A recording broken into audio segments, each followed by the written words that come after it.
Welcome to our channel. Today we how to scale your online business with Slack. Detailed guide step by step. To scale your online business with Slack, start by identifying your key communication needs.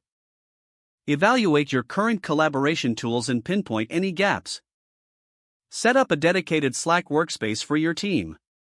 Invite all team members and encourage them to create their profiles. Establish specific channels for different projects or topics.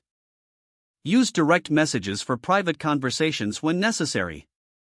Integrate essential tools and apps within Slack for seamless. Utilize Slackbot to automate reminders and responses. Encourage regular updates in channels to keep everyone informed. Leverage threads to keep discussions organized and focused. Facilitate virtual meetings using Slack calls or integrate video conferencing tools. Set guidelines for communication to maintain professionalism. Encourage team members to share feedback and suggestions openly. Monitor channel activity to stay updated on team progress. Use Slack's search function to quickly find previous conversations or files. Regularly review and adjust your Slack setup based on team feedback. Stay proactive in managing a positive team culture through Slack.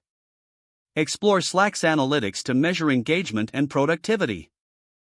Consider training sessions for your team to maximize Slack's features. Embrace integrations for project management, file sharing, and task tracking. Foster collaboration beyond your immediate team by including external partners.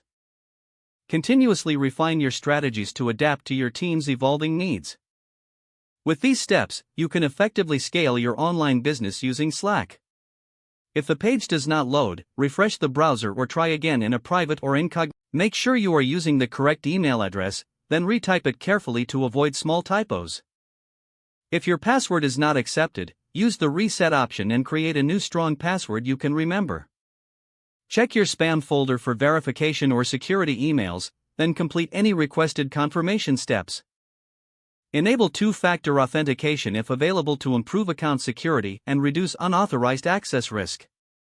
Don't forget to like this video and subscribe to our channel for more step-by-step tech guides.